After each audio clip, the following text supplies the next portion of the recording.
I watched my family enjoy Christmas dinner while I sat outside in the cold. I fed a shivering dog my only sandwich. Then I saw it. A diamond on his collar. I dialed the number on his collar.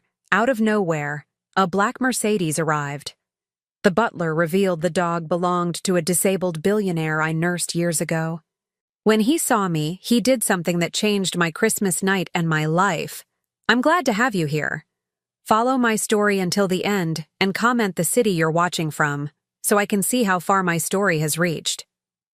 My name is Flora, and at 68 years old, I thought I had learned to expect very little from my family. But nothing could have prepared me for Christmas Eve, 2024, when my own son made it clear that I wasn't welcome at my grandson's first Christmas dinner. The phone call came 3 days earlier. "Mom, about Christmas dinner," Trent said, his voice carrying that particular tone I'd grown to recognize over the years, the one he used when he was about to deliver news I wouldn't like. "Miranda and I have been talking, and we think it would be better if you didn't come this year." I stood in my small kitchen, gripping the phone so tightly my knuckles went white. "I don't understand. It's Christmas. It's little Tommy's first Christmas." "I know, Mom, but Miranda's parents are flying in from Connecticut, and her sister and brother-in-law are coming too. The dining room only seats 8 people comfortably and with the baby's high chair." He let the sentence hang there, as if the mathematics of it all made perfect sense. "I could sit in the living room," I offered, hating how small my voice sounded. "I don't need to be at the main table." There was a pause, and I could hear Miranda's voice in the background, sharp and insistent, though I couldn't make out the words. "Mom, look, it's just complicated this year. Maybe we can get together the day after Christmas, just the 4 of us." The 4 of us. As if I were some distant relative instead of his mother. As if I hadn't spent every Christmas for the past 37 years making sure he had everything he wanted under the tree. Even when money was so tight I had to choose between groceries and electricity. "Of course," I heard myself saying. "I understand." But I didn't understand. Not really. On Christmas Eve morning, I woke up to silence. No excited phone calls about last-minute preparations. No requests to bring my famous sweet potato casserole that Trent used to beg for every year. Just silence. I dressed carefully in my best navy blue dress, the one I'd worn to Trent's wedding 5 years ago. It was a little loose now. I'd lost weight since my retirement forced me to stretch my pension of $950 a month further than it wanted to go. But it was still respectable, still dignified. I wasn't going to spend Christmas alone in my apartment, staring at the small artificial tree I'd decorated with ornaments Tommy would never see. I couldn't bear that. So I decided to drive to Trent's neighborhood, just to see the house lit up for Christmas. Just to feel connected somehow. The drive to Maplewood Estates took 20 minutes through streets lined with houses that glowed like jewels in the December darkness. Every window seemed to frame a perfect family scene: children in pajamas, parents laughing, grandparents holding babies. The American dream, wrapped up in holiday lights and mortgage payments that cost more than my entire annual income. Trent's house sat on Elm Street, a colonial revival that he and Miranda had bought 3 years ago for $280,000. I remembered when they'd shown me the house, how proud Trent had been of the granite countertops and the master bathroom with its enormous soaking tub. I'd congratulated him, even though I privately wondered how they'd managed the down payment on his sales job salary. I parked across the street, turned off my engine, and just watched. Through the dining room window, I could see them all gathered around the mahogany table that Miranda's mother had given them as a housewarming gift. Miranda, elegant in a red silk blouse, was holding Tommy while her father carved what looked like a perfectly golden turkey. Trent sat at the head of the table, laughing at something Miranda's brother had said. Her mother was refilling wine glasses from a bottle that probably cost more than I spent on groceries in a week. They looked like a magazine advertisement for perfect family Christmas. Everyone beautiful, everyone belonging, everyone wanted. And then I saw the empty chair at the foot of the table. A 9th chair, pushed slightly back as if someone had just stepped away. For one wild moment, I wondered if they'd set a place for me after all, if Trent was about to call and invite me in. But then Miranda's sister sat down in that chair, and I realized it had never been meant for me at all. I don't know how long I sat there, watching through that golden window. Long enough for my hands to go numb from the cold, even with the heat running. Long enough to see them bring out what looked like homemade pie, something that definitely wasn't store-bought like the desserts I usually contributed to family gatherings. Finally, I couldn't stand it anymore. I got out of my car, telling myself I was just going to walk around the block to get some fresh air before driving home. The sidewalks were clear, but patches of ice caught the streetlight, making everything look fragile and slippery. As I walked past Trent's house, I could hear laughter spilling out into the night. Warm, genuine laughter. The kind I remembered from when Trent was small and it was just the two of us, before he learned to be embarrassed by our tiny apartment and my secondhand clothes. I made it 3 blocks before I had to stop. Not because I was tired, but because my chest felt so tight I couldn't breathe properly. I sat down on a bench in the small neighborhood park, closed my eyes, and tried to remember when things had changed between us. When had I become someone my son was ashamed of? When had my love become something he tolerated rather than treasured? The wind picked up, cutting right through my wool coat. I should have gone home then. Should have driven back to my apartment and heated up the can of soup I'd planned for dinner. Should have watched some old Christmas movie and gone to bed early. Instead, I just sat there, feeling more alone than I ever had in my life. That's when I heard the whimpering. At first, I thought it was just the wind, but then I heard it again. A soft, desperate sound coming from underneath the park bench beside mine. I leaned over and saw him. A small dog, maybe 20 pounds, with golden fur matted with snow and ice. He was shivering so violently his whole body shook. "Oh, honey," I whispered, getting down on my knees on the frozen ground. "What are you doing out here all alone?" The dog looked up at me with dark brown eyes that seemed to hold all the sadness in the world. He was wearing a collar, but no leash. Someone's pet, lost or abandoned on Christmas Eve. I reached into my purse and pulled out the ham sandwich I'd packed earlier, thinking I might need something to eat if I decided to drive around looking at Christmas lights. It was a small sandwich, 3 slices of grocery store ham on white bread with a little mustard. Nothing fancy, but it was all I had. "Are you hungry, sweetheart?" I asked, unwrapping the sandwich and breaking off a piece of ham. The dog's tail gave a tentative wag, and he crept closer to me. When I held out the ham, he took it gently from my fingers, barely using his teeth.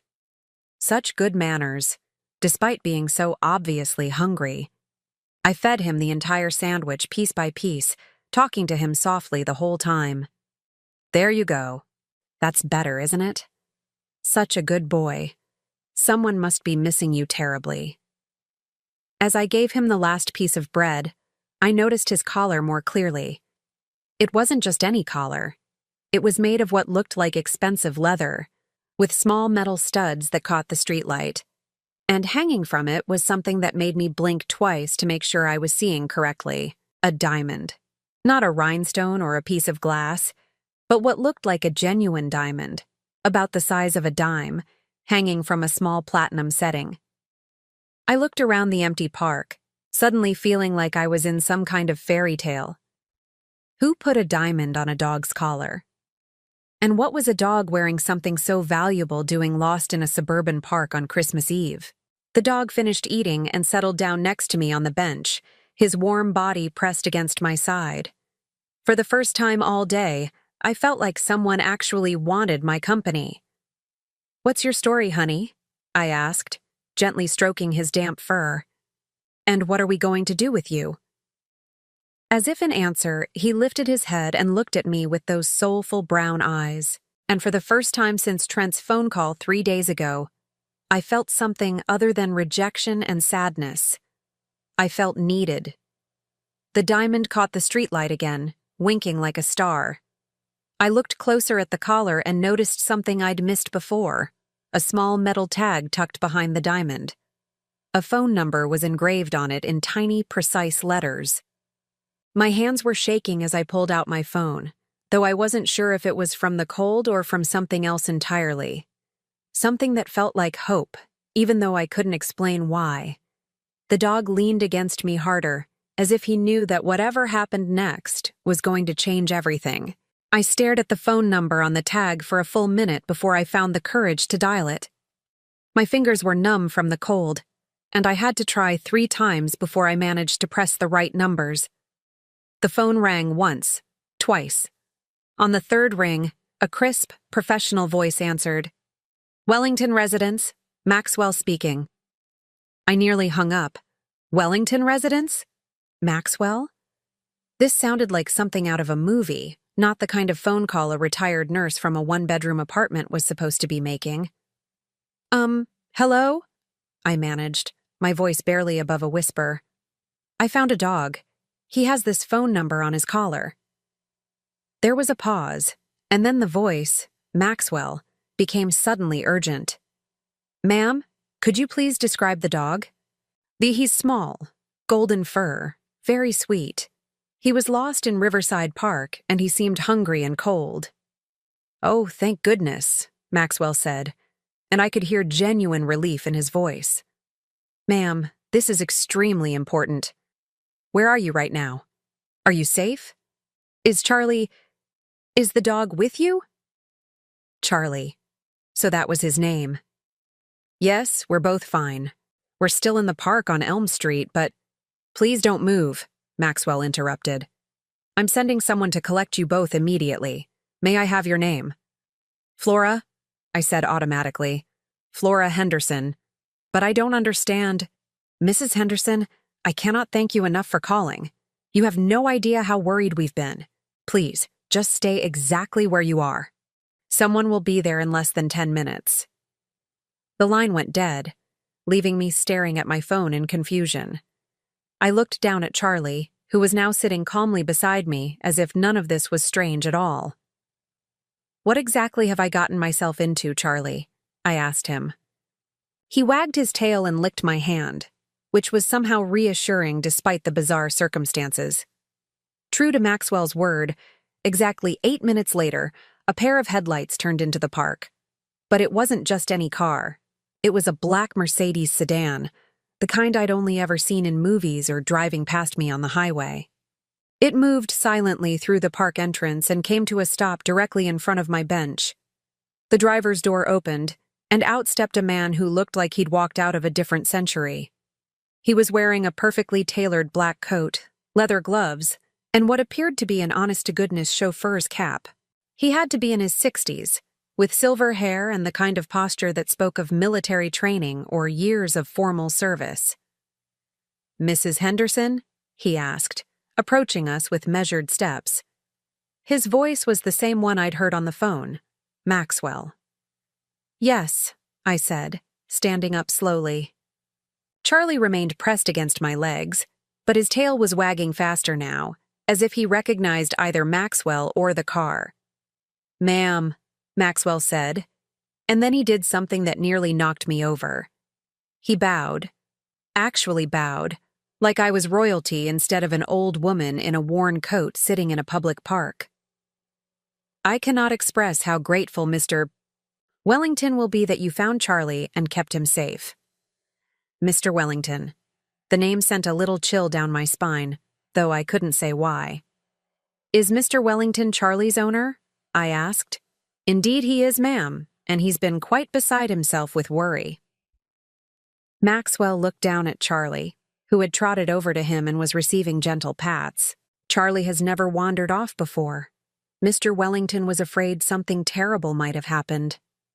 I watched Maxwell's face carefully. There was something in his expression, something that suggested this was about more than just a lost pet. "How did Charlie get lost?" I asked. Maxwell's expression became carefully neutral. "There was an incident earlier this evening. Charlie was startled and ran off during his walk. We've had search teams looking for him for hours." Search teams for a dog.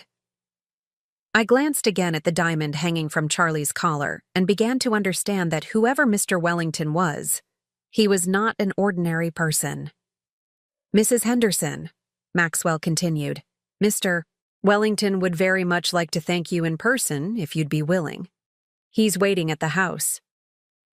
I looked at the Mercedes, then at Maxwell's expectant face, then down at Charlie, who was looking up at me with those trusting brown eyes. I don't think that's necessary, I said slowly. I'm just glad Charlie is safe. I should probably get home. Ma'am, Maxwell said, and his voice held a note I couldn't quite interpret. I think you should know that Mr. Wellington specifically asked me to tell you that he's been hoping to meet you for a very long time. My heart stopped. I'm sorry, what did you say? He's been hoping to meet you, ma'am, for a very long time. The words hung in the cold air between us. This made no sense. I'd never heard the name Wellington before tonight. I was absolutely certain I'd never met anyone who owned diamonds for their dog, or had chauffeurs who spoke like they'd stepped out of a British novel. I think there's been some mistake, I said. I've never met any Mr. Wellington. Maxwell's face softened slightly. Ma'am, with all due respect, I think you have, though it was a long time ago, and he went by a different name then. A different name. My mind started racing, trying to think of anyone I might have known who could have become wealthy enough to own cars like this and employ people like Maxwell. But I came up blank. Mrs. Henderson, Maxwell said gently. Mr. Wellington was a patient of yours at Harrison General Hospital about 15 years ago. The words hit me like a physical blow. Harrison General. I'd worked there for 12 years before budget cuts forced them to eliminate my position. I'd cared for hundreds of patients during that time, maybe thousands. I cared for a lot of patients, I said weakly. Yes, ma'am, but Mr. Wellington remembers you very clearly. He's never forgotten your kindness during what was a very difficult time in his life. I tried to think, to remember anyone who might have been named Wellington. But the truth was, after so many years and so many patients, faces and names tended to blur together, unless something extraordinary had happened. He remembers me?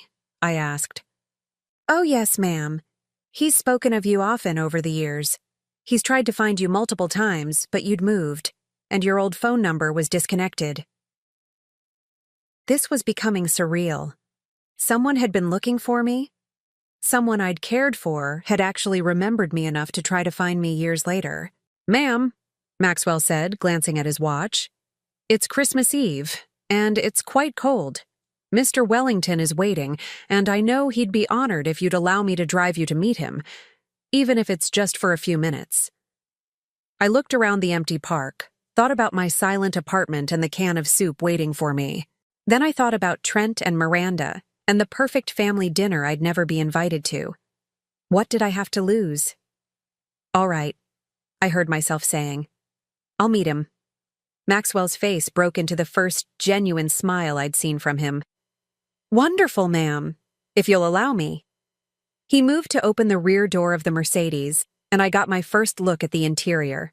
Leather seats the color of cream, wood trim that gleamed even in the dim light, and an interior that was warmer and more luxurious than my entire apartment.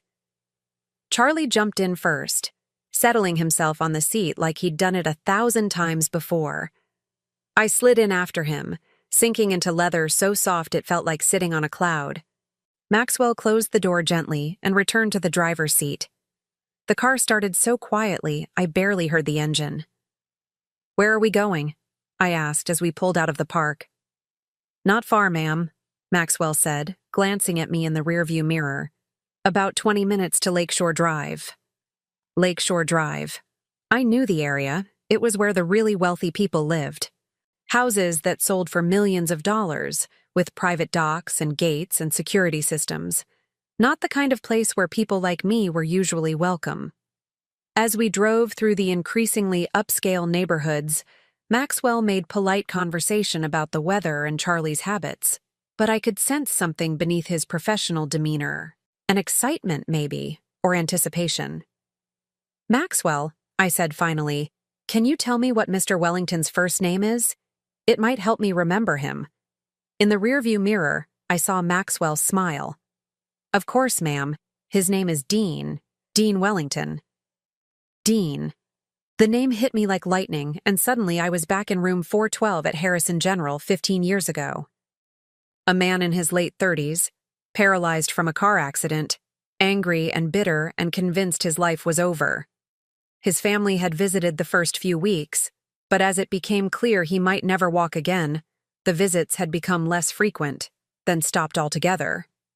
Dean Morrison. That had been his name then. Morrison, not Wellington. I remembered him now.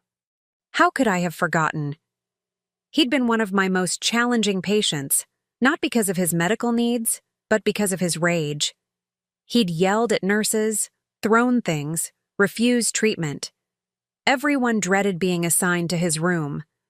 Everyone except me. I'd seen something in his eyes that the others missed. Not anger, but terror. The terror of a man who'd lost everything he thought made him who he was. "Oh my God," I whispered. "Dean." "Yes, ma'am," Maxwell said softly. "He's been looking for you for a very long time." My heart started beating faster as more memories came flooding back.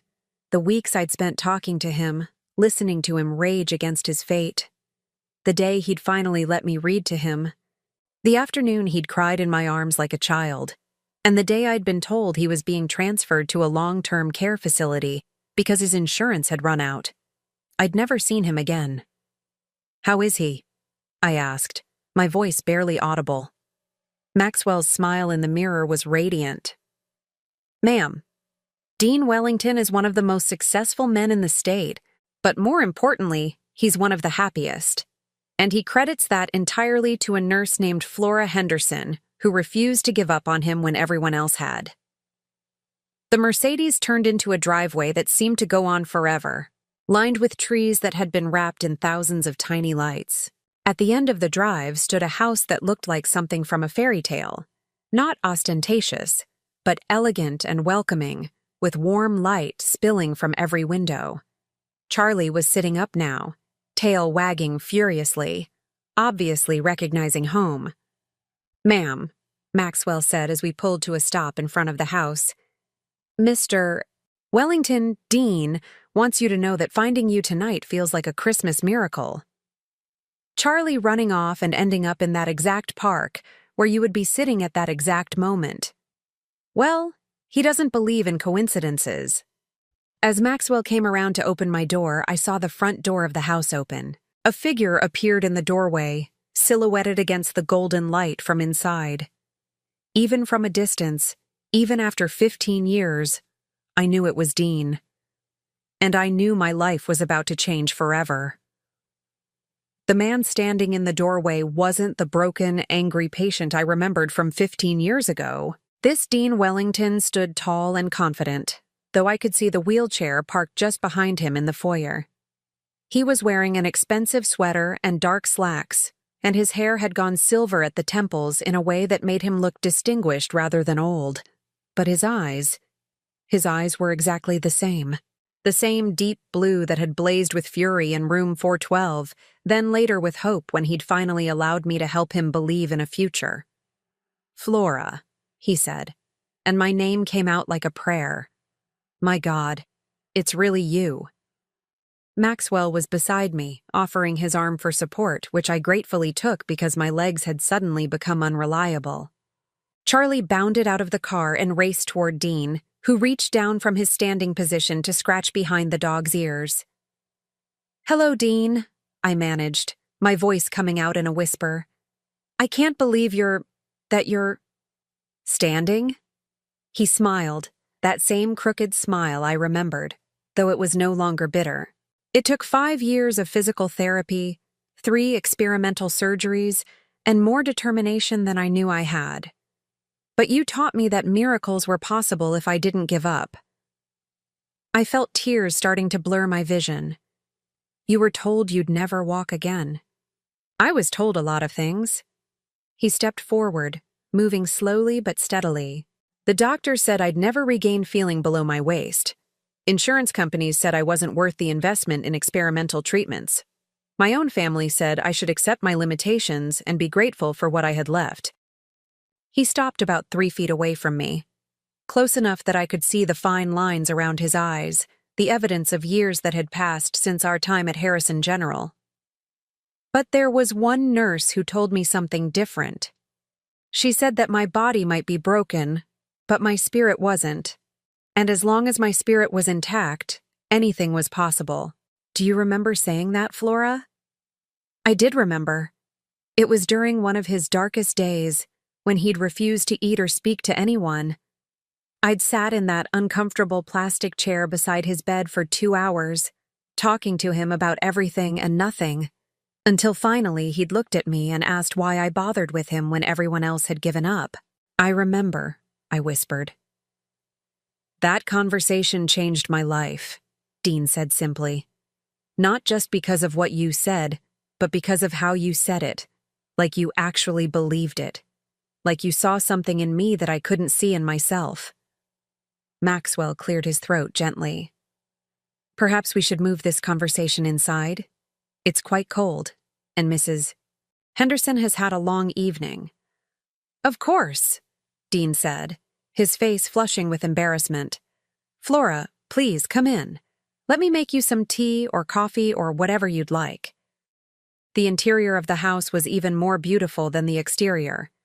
The foyer opened into a living room that managed to be both elegant and comfortable, with a fireplace crackling warmly and furniture that looked like it had been chosen for comfort rather than show. Family photos, though I noticed they seemed to be of Dean with friends and colleagues rather than blood relatives, lined the mantelpiece, and Charlie immediately settled onto what was obviously his favorite spot on a leather sofa. This is beautiful, I said, and I meant it. Despite the obvious wealth on display, there was something warm and inviting about the space. It felt like a home, not a showpiece. Thank you. I've tried to make it comfortable. After spending so many months in sterile hospital rooms, I wanted to surround myself with things that felt alive and welcoming. He gestured toward a pair of chairs near the fireplace. Please sit. Let me get you something warm to drink. As I settled into a chair that was probably worth more than my monthly pension, I watched Dean move around the kitchen area that was visible from the living room. His movements were careful but confident, and I could see the subtle ways he'd adapted his routine to accommodate his physical limitations. The counters were slightly lower than standard and everything was within easy reach. You know, I said as he prepared what smelled like expensive coffee, I've wondered about you over the years. After you were transferred, I tried to find out what happened to you, but patient privacy laws. I know, he said, carrying a tray with coffee and what looked like homemade cookies. I tried to find you too. When I was finally ready to leave that facility and start rebuilding my life, you were the first person I wanted to thank. But you'd left Harrison General, and no one could tell me where you'd gone. He settled into the chair across from me, and I noticed he moved with the practiced ease of someone who'd learned to navigate the world differently but successfully. I hired private investigators, he continued. But Flora Henderson is a common enough name, and I didn't have much to go on. I knew you lived somewhere in the metropolitan area, but that was it.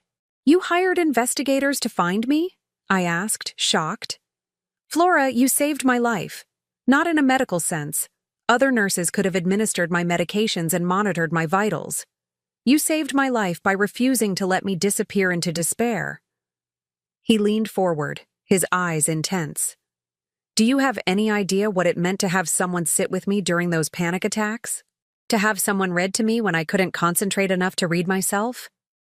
To have someone believe I was worth fighting for when my own family had written me off? I felt my cheeks burning. I was just doing my job. No, Dean said firmly. You were doing far more than your job. I remember the night shift supervisor telling you that you didn't need to spend so much time in my room, that there were other patients who needed attention, and you told her that every patient deserved to feel like they mattered. The memory came flooding back, Supervisor Jenkins, who'd always been more concerned with efficiency than compassion, questioning my excessive time spent with difficult patients. I also remember, Dean continued, the day you brought in your own books because the hospital library didn't have anything I wanted to read, and the afternoon you stayed 3 hours past your shift because I was having that breakdown about the anniversary of my accident. I had forgotten about the books, but as soon as he mentioned it, I could see them clearly. My personal copies of adventure novels and biographies that I'd thought might interest him. You spent your own money on my care, Dean said quietly. Those books, the special pillow you bought because the hospital ones hurt my neck, the magazines you'd pick up on your way to work, you never asked to be reimbursed. They were small things, I protested. Small things that added up to the difference between giving up and holding on. Dean reached into his pocket and pulled out a small, worn paperback book. I still have this. The biography of Franklin Roosevelt that you gave me when I was angry about being in a wheelchair. Do you remember what you wrote in the front cover? I shook my head, but he opened the book and read in a voice thick with emotion. Dear Dean, FDR changed the world from a wheelchair. Your accident doesn't define your limits. Your courage does. With admiration and hope, Flora. My hands flew to my mouth. I had completely forgotten writing that inscription. I read that book 17 times, Dean said. And every time I wanted to quit physical therapy or give up on the experimental treatments, I read your note again. We sat in silence for a moment, the fire crackling softly in the background. Charlie had fallen asleep on his sofa, snoring gently. Dean, I said finally, what happened to your family? I remember them visiting in the beginning. His expression darkened slightly. They visited less and less as it became clear I wasn't going to make a quick recovery. My parents felt I was becoming too much of a burden, especially when it looked like I'd need long-term care. My sister was busy with her own family, my fiancé. He paused. Well, she decided that a paralyzed man wasn't what she'd signed up for. I'm so sorry. Don't be. It was the best thing that could have happened to me, though I couldn't see it at the time. It forced me to figure out who I really was when everything external was stripped away. He smiled. And it made me appreciate the people who stayed, like you. But I didn't stay, I said. I was reassigned when you were transferred. You stayed in your heart, Dean said simply. You gave me something to hold on to when I had nothing else. And when I finally got back on my feet, literally, I made myself a promise that I would find you and thank you properly. He gestured around the beautiful room. Everything I built, every success I've had, it all started with the foundation you helped me lay in that hospital room. The belief that I was worth fighting for. What did you build? I asked, curious about how the broken man I'd known had become someone who lived in a house like this. Technology, he said. After I left the rehabilitation facility, I used the settlement money from my accident to start a software company. It turns out that being forced to think differently about how to navigate the world gave me insights into creating more intuitive, accessible technology. He smiled with obvious pride. Wellington Technologies now employs over 2,000 people and develops accessibility software for major corporations. We've made technology more usable for people with disabilities, and in doing so, we've made it better for everyone. I stared at him, trying to reconcile this successful businessman with the bitter, broken patient I'd once known. But more than that, Dean continued, I've tried to pay forward what you gave me. Wellington Technologies has an employee assistance program that helps workers through medical crises. We partner with hospitals to provide funding for patients whose insurance runs out. And we have a foundation that grants scholarships to children of single mothers who are working in healthcare. The last part made my breath catch. Children of single mothers in healthcare? Like the children of nurses who work extra shifts and sacrifice their own comfort to take care of other people's families. His eyes found mine and held them. I know you raised a son on your own, Flora. I know you worked double shifts to make ends meet. I know you gave everything you had to take care of everyone else. My vision blurred with tears. How do you know that? Because I hired investigators to find you, remember? I learned about your life, your sacrifices, your dedication to your patients, even when it meant personal hardship. His voice grew soft. I learned that you'd never married again after your husband died, that you'd worked 3 jobs while putting yourself through nursing school, that you'd never missed a day of work even when you were sick because you couldn't afford to lose the pay. I felt exposed, vulnerable, like he could see right through to all the struggles I'd tried so hard to keep hidden. I also learned, Dean said gently, that you'd been forced into early retirement when Harrison General downsized, and that you've been living on a pension that barely covers your expenses. The shame hit me like a physical blow.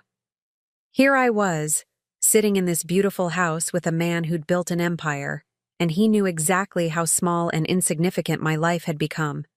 Flora, Dean said, and his voice made me look up. I didn't have you investigated to judge you. I had you investigated because I wanted to help you the way you helped me. I've been waiting 15 years for the chance to give back what you gave me. I don't understand. Dean smiled, and it was the same smile I remembered from the day he'd first walked with his physical therapist. Pure joy mixed with determination. Flora Henderson, I would like to offer you a job. I stared at Dean in complete shock. A job? Not just any job, he said, leaning forward with excitement. Director of Patient Advocacy for the Wellington Foundation. You'd be in charge of our hospital partnership program, making sure that patients who can't afford long-term care don't fall through the cracks the way I almost did. My mouth opened and closed without any sound coming out. Director of Patient Advocacy. The title alone sounded more important than anything I'd ever dreamed of. Dean, I don't understand. I'm 68 years old. I've been retired for 6 years. I'm not qualified for something like that. Flora, Dean said, his voice gentle but firm. You're the most qualified person I know. You have 40 years of nursing experience. You understand the healthcare system from the ground up, and most importantly, you have the heart for it. You see people as human beings, not as medical conditions or insurance claims. I shook my head, overwhelmed. But I don't have a college degree in administration or business or... I don't care about degrees, Dean interrupted. I care about character. I care about someone who will fight for patients the way you fought for me. He paused, studying my face. The salary would be $8,500 per month, plus full health benefits, plus a housing allowance. $8,500 per month, more than 4 times my current pension, more money than I'd ever made in my life, even when I was working full-time. That's too much, I said automatically. I couldn't possibly be worth that much. Dean's expression grew serious. Flora, let me tell you something about worth. Do you remember the night I tried to refuse my pain medication because I said I deserved to hurt? I remembered. It had been about 6 weeks into his stay, during one of his darkest periods. He'd been convinced that the accident was punishment for some unnamed sin, and he'd decided he didn't deserve relief from his suffering. You sat beside my bed for 4 hours that night, Dean continued. You didn't lecture me about being foolish or try to force the medication on me. You just talked to me about pain, physical pain and emotional pain, and how healing from both required courage, not punishment. The memory was clearer now. I'd shared stories about other patients I'd seen overcome tremendous obstacles, and I'd told him about my own grief after my husband died, how I'd had to choose between drowning in it or finding a way to honor his memory by living fully. By the end of that night, I took the medication. But more than that, I started to believe that maybe I deserved to get better. That maybe my life still had value even if it looked different than I'd planned. Dean stood up and walked to the mantelpiece, picking up a framed photograph. He brought it back and handed it to me. It showed a much younger Dean in a hospital bed, thin and pale but smiling. Beside the bed stood a woman in nursing scrubs, me, though I barely recognized myself. My physical therapist took that picture, Dean said. It was the first time I'd smiled since the accident. You'd just finished reading me that chapter from the Roosevelt biography, where he talks about fear being the only thing we have to fear. I stared at the photograph, remembering that day. Dean had been making real progress in physical therapy, but he'd been terrified that it wouldn't last, that he'd plateau and never improve further. I keep that picture on my mantle because it reminds me of the moment my real recovery began, Dean said. Not the physical recovery. That was important, but this was bigger. It was the recovery of hope. I set the photo down carefully, my hands shaking slightly. Dean, you would have found that hope anyway. You're strong. No, he said firmly. I was broken, Flora, completely broken. Not just physically, but emotionally and spiritually. I was ready to give up. I'd already told my doctors that I didn't want any more experimental treatments. This was news to me. During our time together, Dean had been cooperative with his medical team, even when he was frustrated or angry. You changed that, Dean continued, not with big speeches or dramatic gestures, but with small acts of kindness that added up to something life-changing. Do you remember bringing me that puzzle? I did remember. It had been a 1,000-piece jigsaw puzzle of a lighthouse on a rocky coast. Dean had complained that the hospital was boring, that he felt like his mind was turning to mush from lack of stimulation. I worked on that puzzle every day for 3 months, Dean said. It gave me something to focus on besides my limitations. But more than that, you checked on my progress every shift.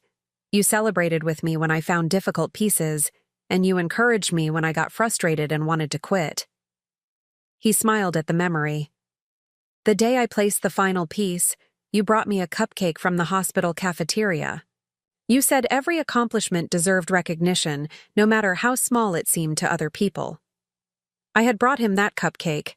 It had cost me $3.75, which I could barely afford at the time, but his excitement about finishing the puzzle had been so infectious. That puzzle taught me something crucial, Dean said. It taught me that recovery wasn't about getting back to who I used to be. It was about building something new, piece by piece, with patience and persistence. He walked back to his chair and sat down, his eyes never leaving my face. Flora, you gave me the tools I needed to rebuild my life. The salary I'm offering isn't charity, it's an investment. I want you to help other people the way you helped me. I felt tears starting again. But what if I'm not good at it? What if I fail? Then you'll learn and try again, the same way I did with physical therapy.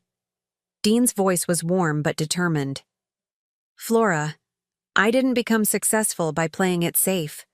I became successful by taking chances on the right people, and you're the rightest person I know.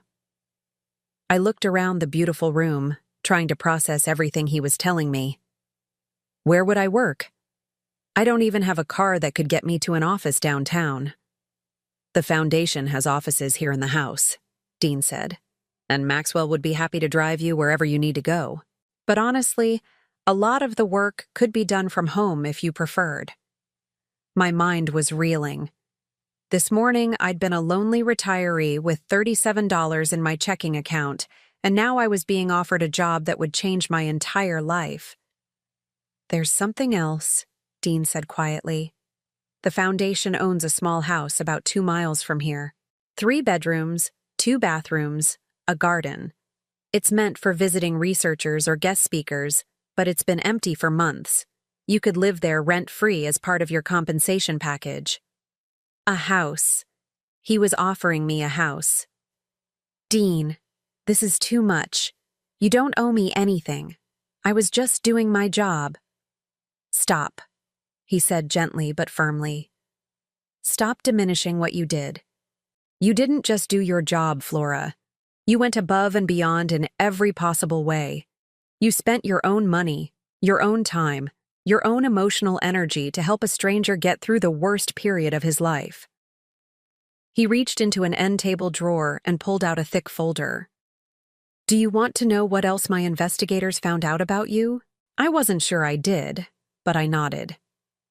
They found out that you worked extra shifts for 3 years to help pay for your son's college tuition, even though he barely spoke to you.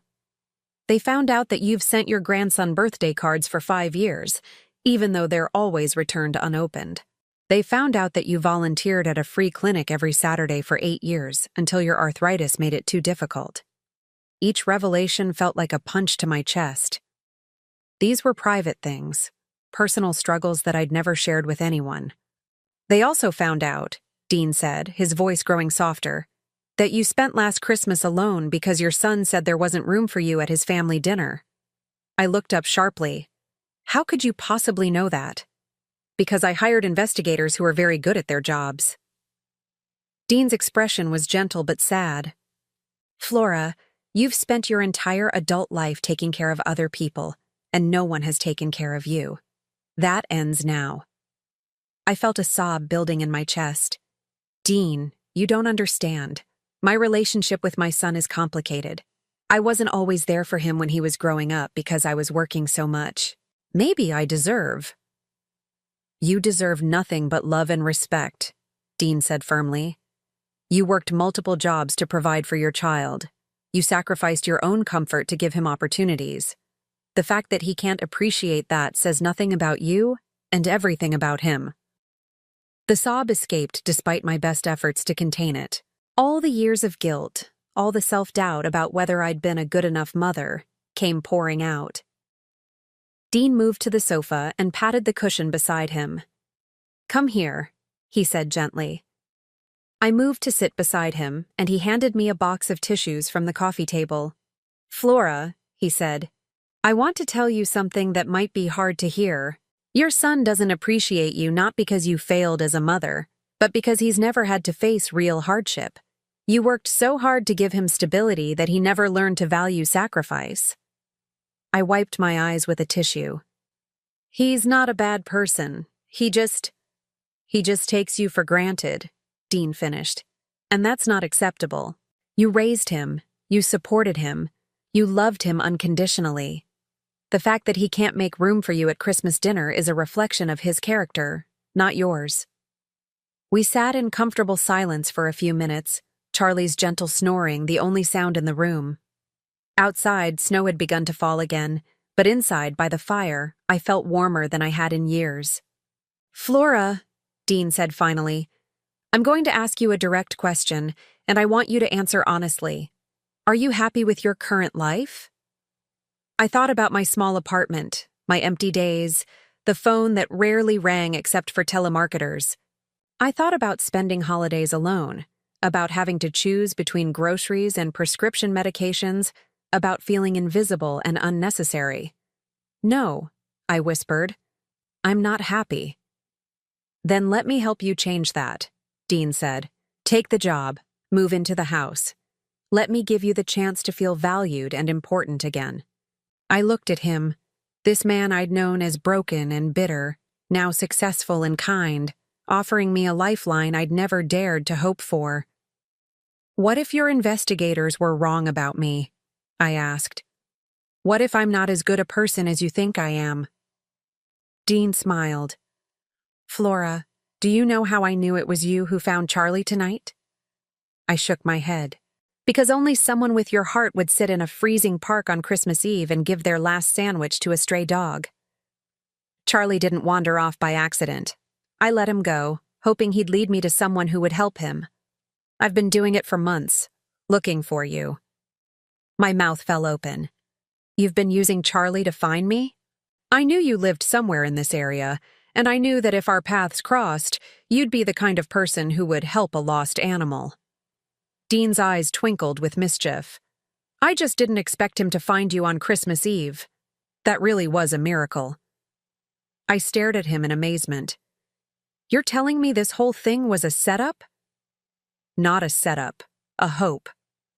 A hope that the woman who saved my life 15 years ago would still be the kind of person who would save a stranger's dog on the coldest night of the year. He reached over and took my hand, and I was right. For the first time in years, I felt something I'd almost forgotten, the feeling of being truly wanted, truly valued, truly seen. Yes, I said, my voice stronger than it had been all evening. Yes, I'll take the job. Dean's face broke into a grin that could have powered the whole house. Welcome to the Wellington Foundation, Director Henderson. The next morning, I woke up in what Dean called the guest suite, a bedroom larger than my entire apartment, with windows that looked out over a garden dusted with fresh snow. For a moment, I forgot where I was, and then the events of Christmas Eve came flooding back. The job offer, the house, the chance to start over at 68 years old. It all seemed too good to be true in the harsh light of morning. A soft knock at the door interrupted my thoughts. Mrs. Henderson? Maxwell's voice was gentle. Mr. Wellington asked me to let you know that breakfast is ready whenever you'd like to join him. I'd slept in my clothes from the night before, and I felt rumpled and out of place. Thank you, Maxwell. I'll be right down. When I made my way to the kitchen, I found Dean at the stove, expertly flipping pancakes with one hand while steadying himself with the other. Charlie was sitting hopefully nearby, clearly expecting scraps. Good morning, Dean said with a warm smile. I hope you slept well.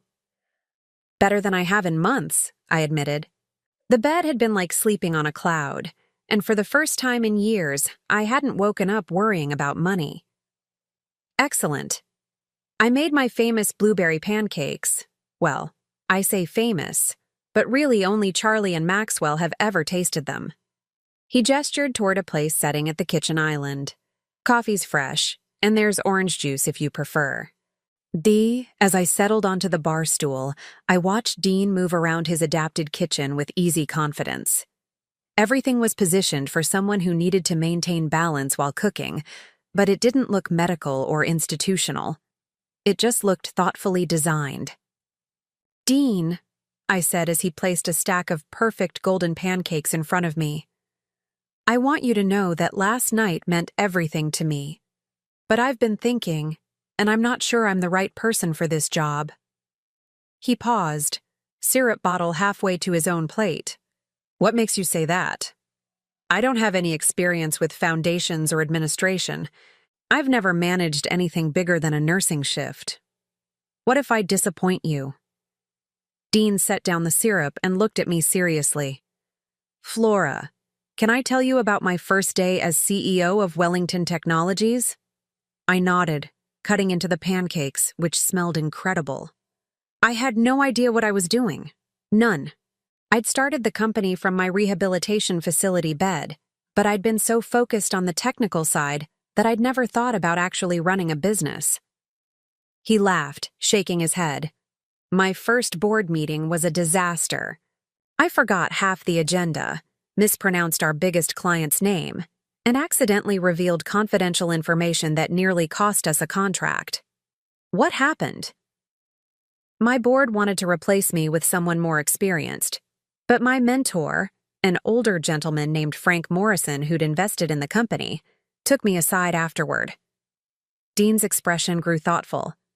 He said, Son, competence can be taught, character cannot. I didn't invest in your experience. I invested in who you are. He reached across the counter and touched my hand gently. Flora, I'm not hiring your resume. I'm hiring your heart. Everything else can be learned. Despite his reassurance, anxiety gnawed at me. But what if your board of directors feels differently? What if they think you're making a mistake hiring someone like me? Then they'll learn that I don't make mistakes when it comes to people. Dean's voice was calm but firm. Besides, I am the board of directors. The foundation is my baby, funded entirely by Wellington Technologies' profits. I answer to no one but my own conscience. After breakfast, Dean gave me a tour of the foundation offices, which occupied the entire east wing of his house. The setup was impressive, but not intimidating. Comfortable chairs, warm lighting, and walls covered with thank you letters from families the foundation had helped. This will be your office, Dean said, opening the door to a corner room with windows on two sides. If you want to change anything about the decor, just let Maxwell know. I walked to the window and looked out at the snow-covered garden. It's beautiful. But Dean, are you sure about the salary? $8,500 a month seems like so much for someone who doesn't even know what she's doing yet. Flora, last year Wellington Technologies generated $450 million in revenue. The foundation's budget is $12 million annually. Your salary represents less than 1% of our charitable giving. He joined me at the window. You're not expensive. You're an investment. That afternoon, Maxwell drove me to my apartment to pack my belongings. The contrast between my tiny, shabby home and Dean's elegant house was jarring, and I felt embarrassed for Maxwell to see how little I had. "Mrs. Henderson," Maxwell said as we climbed the narrow stairs to my second-floor apartment. "Might I say how pleased Mr. Wellington was to find you last night? In all the years I've worked for him, I've never seen him so happy." "You've worked for him long?" 12 years, Maxwell said. "Since shortly after he started the company. He's been like a son to me, really. My own children live across the country, and when my wife passed 5 years ago." He paused, clearing his throat. Well, Mr. Wellington made sure I wasn't alone. I unlocked my apartment door and stepped inside, seeing the space through Maxwell's eyes. The furniture was old but clean, the walls needed painting, and everything spoke of careful economy rather than choice. "He's lucky to have you," I said, beginning to gather my few precious items, photo albums, my mother's china, the small collection of books I'd held onto through various moves. "Ma'am, if I may," Maxwell said, watching me pack. "Mr. Wellington has spoken of you often over the years. You're something of a legend in our house." I looked up, surprised. "What do you mean?" "He tells the story of your kindness to every new employee at Wellington Technologies, about how you saw potential in him when no one else did, how you treated him like a person worth fighting for." Maxwell's voice grew soft. "He says you taught him that true wealth isn't measured in money, but in how much good you can do for others." I felt my throat tighten. "I just treated him the way everyone deserves to be treated." "Exactly," Maxwell said. "And that, ma'am, is why you're exactly the right person for this job." It took us less than 2 hours to pack everything I owned into the back of Dean's Mercedes. As Maxwell loaded the last box, I took one final look around the apartment that had been my home for 6 years. When I gave my keys to the landlord and told him I wouldn't be renewing my lease, his only response was to grunt and make a note in his ledger. No goodbye, no acknowledgement of the years I'd lived there without ever missing a rent payment. The house Dean had offered me was everything he'd promised and more. Built in the 1920s, it had hardwood floors, built-in bookshelves, and a kitchen with windows that looked out over a small but well-maintained garden. There was even a reading nook with a window seat where I could imagine spending quiet afternoons. "The foundation pays for utilities and maintenance," Dean explained as he showed me around. "All you need to worry about is making it feel like home." That evening, as I unpacked my meager belongings in my new spacious bedroom, my phone rang. The caller ID showed Trent's number, and for a moment I considered not answering. But old habits die hard. "Hello, Trent?" "Mom? I just drove by your apartment and there's a for rent sign in the window. Where are you?" His voice carried a note of panic that I hadn't heard since he was a child. I realized he must have come by to deliver whatever token gesture of Christmas cheer he'd felt obligated to provide. "I moved," I said simply. "Moved? Where? Why didn't you tell me?" I looked around my beautiful new bedroom, with its view of snow-covered trees and its sense of peace and security. "I didn't think you'd be interested." "Of course I'm interested. You're my mother. Where are you living? Do you need help with the rent?" The irony of his sudden concern would have been amusing if it weren't so painful. 24 hours ago, I'd been alone and unwanted. Now that I was no longer available to be taken for granted, I'd suddenly become worthy of his attention. "I don't need help, Trent. I'm fine." "But Mom, you can't afford to live anywhere decent on your pension. What kind of place were you able to rent?" Through the phone, I could hear Miranda's voice in the background, sharp with curiosity. I could picture them in their perfect house, suddenly realizing they'd lost track of their reliable backup plan, the mother who could always be counted on to be available when needed. Actually, Trent, I got a job. A very good job. And the position comes with housing. A job? Mom, you're 68 years old. What kind of job? Director of Patient Advocacy for the Wellington Foundation. The silence that followed was so complete, I wondered if the call had been dropped. Mom, Trent said finally, his voice careful. That sounds like a big title. Are you sure this is legitimate? There are a lot of scams targeting seniors. I felt a familiar flash of anger. Even now, even when I was telling him about the most wonderful thing that had happened to me in years, his first instinct was to doubt me. It's legitimate, Trent. The foundation is run by someone I used to care for when I was a nurse. He remembered me and offered me the position. Well, how much does it pay? Because if this person is taking advantage of you, I almost told him, almost shared the incredible salary that would change everything about my life. But something stopped me. Maybe the memory of Christmas Eve, sitting alone in that park while he enjoyed his perfect family dinner. It pays enough, I said instead. More than enough. Mom, I think you should be careful. This sounds too good to be true. Maybe you should come stay with us while you think this through. The offer was too little. Too late. If he'd made it 24 hours earlier, I might have been pathetically grateful. Now it just sounded hollow. Thank you. But I'm very happy where I am. In fact, I need to go. I start work tomorrow, and I want to be well rested. But Mom? Goodbye, Trent. Give my love to Miranda and Tommy. I hung up before he could respond, then immediately turned off my phone. Through my bedroom window, I could see lights glowing warmly in Dean's house across the garden.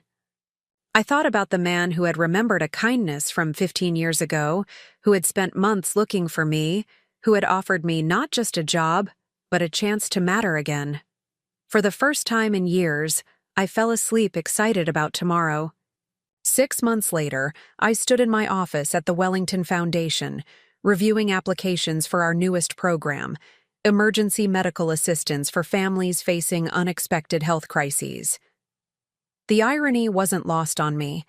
I was now the person making decisions about who deserved help, who was worth investing in. The work was everything Dean had promised it would be: challenging, meaningful, and deeply rewarding. In my first month alone, we'd helped 12 families avoid bankruptcy due to medical bills, funded experimental treatments for 3 patients whose insurance had given up on them, and established partnerships with 4 regional hospitals to ensure no patient would be discharged without adequate support. I'd also discovered I had a talent for administration that surprised everyone, including myself. Years of managing complex patient care schedules had apparently prepared me well for coordinating foundation programs. My nursing background gave me credibility with medical professionals, and my personal experience with financial struggle helped me identify truly worthy cases. But the best part was working with Dean every day. He'd become not just my employer, but my closest friend. We shared morning coffee and discussed foundation business, but we also talked about books, current events, and memories of our respective pasts. He was brilliant and kind, and I treasured our growing friendship. The door to my office opened, and Maxwell appeared with his usual perfect timing. Mrs. Henderson, your 11 o'clock appointment is here. I glanced at my schedule. The Harrison General Hospital consultation? Yes, ma'am. The administrator wants to discuss expanding our partnership program. I smiled, gathering the files I'd need for the meeting. Harrison General, my old hospital, where I'd first met Dean all those years ago. It felt like completing a circle. As Maxwell ushered in the hospital administrator, a professional woman about 45 with tired eyes that I recognized from my own nursing days, I stood to greet her. Mrs. Henderson, I'm Sarah Martinez, Director of Patient Services at Harrison General. Thank you so much for agreeing to meet with me. We settled into the comfortable chairs by the window, and Sarah pulled out a thick folder of documents. I have to say, when we first heard about the Wellington Foundation's hospital partnership program, it sounded almost too good to be true, but after seeing the results at other facilities, she shook her head in amazement. The difference you've made is incredible. Over the past 6 months, the foundation had placed patient advocates in 8 regional hospitals.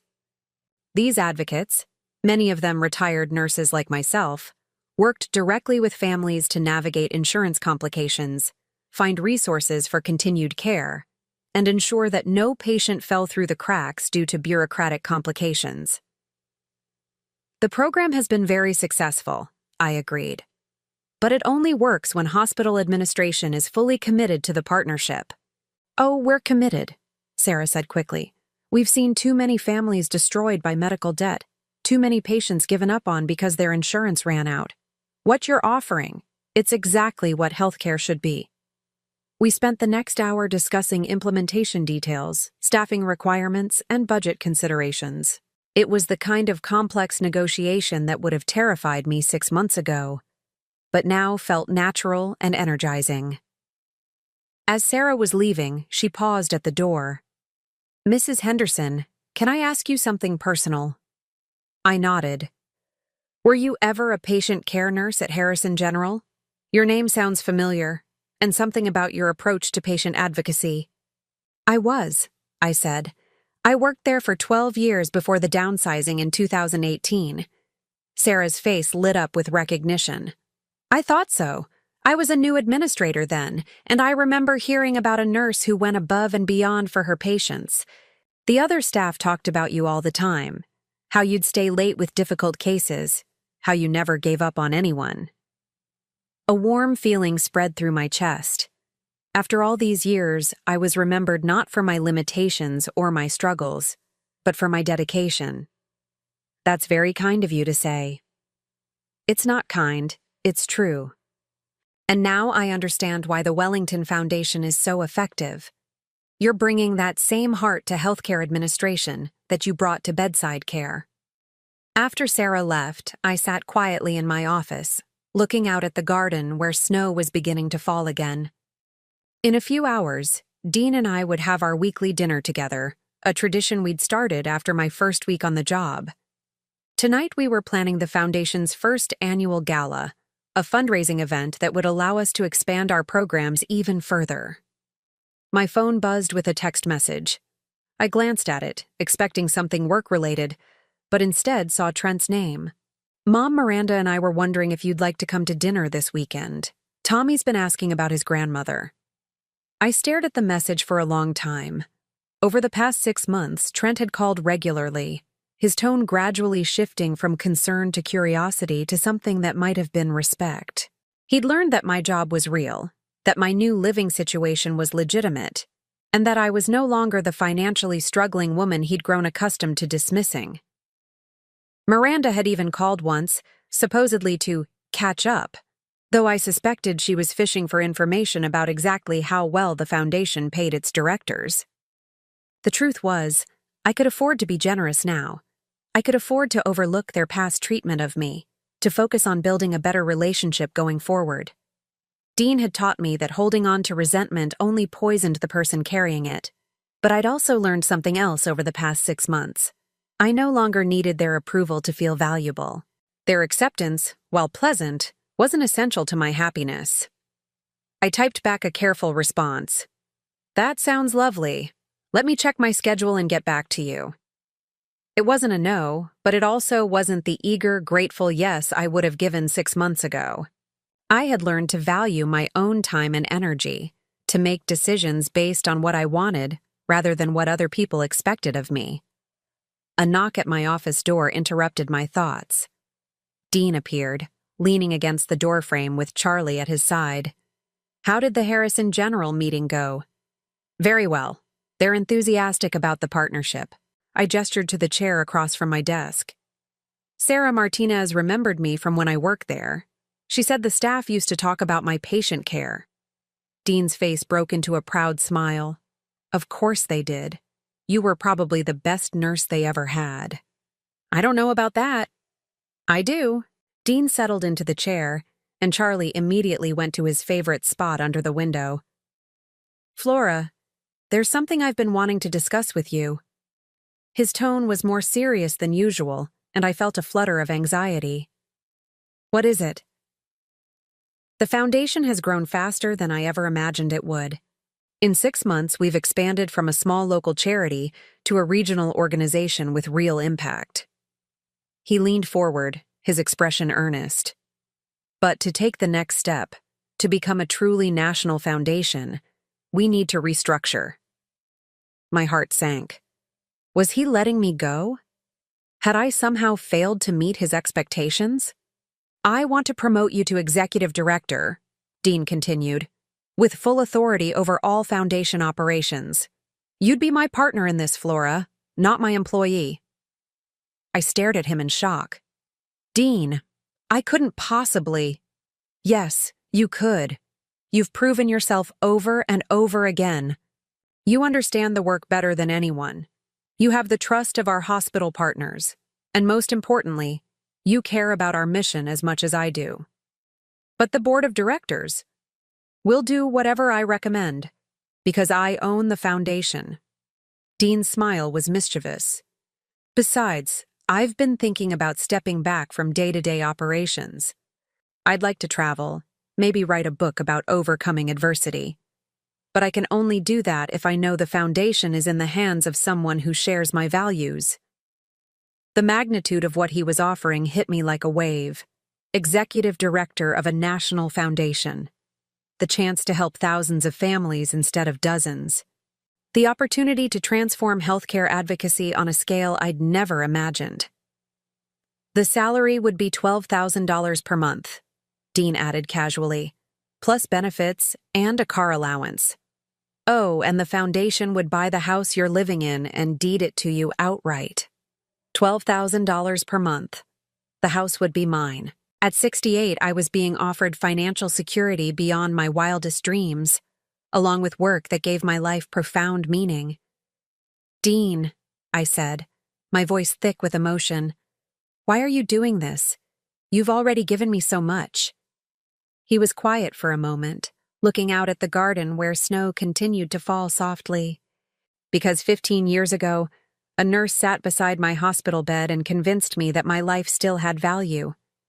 She saw something in me that I couldn't see in myself, and she refused to give up on me. He turned back to me, his eyes bright with unshed tears. Now I see something in you that maybe you can't see in yourself yet. You're not just someone who helps people, Flora. You're someone who changes lives. And I think it's time the world benefited from that gift on a much larger scale. I thought about the scared, broken man I'd met in room 412 and the confident, successful leader he'd become. I thought about my own journey from dismissed retiree to valued professional. Most of all, I thought about all the patients and families who might benefit from the foundation's expanded reach.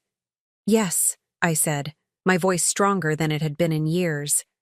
Yes, I'll take the position. Dean's face lit up with pure joy. Welcome to your new life, Executive Director Henderson. As the sun set over the snowy garden, I realized that my real life was just beginning. At 68, I had found not just a job, but a purpose. Not just security, but joy. Not just a place to live, but a home where I was valued for who I was rather than what I could provide. Charlie stretched and yawned from his spot by the window, then padded over to rest his head on my lap. I stroked his silky ears, thinking about the chain of events that had brought us all together. A lost dog, a diamond collar, and an act of simple kindness on a cold Christmas Eve. Sometimes miracles came disguised as ordinary moments, and sometimes the family that mattered most wasn't the one you were born into, but the one you chose. Dean was right. I had learned something about true wealth. It wasn't measured in bank accounts or real estate or job titles. It was measured in the depth of connections you made, the good you did in the world, and the love you both gave and received. For the first time in my adult life, I was truly, completely, perfectly rich. And it had all started with feeding a sandwich to a stranger's dog, because sometimes the smallest acts of kindness create the biggest miracles of all. Now I'm curious about you who listened to my story. What would you do if you were in my place? Have you ever been through something similar? Comment below. And meanwhile, I'm leaving on the final screen 2 other stories that are channel favorites, and they will definitely surprise you. Thank you for watching until here.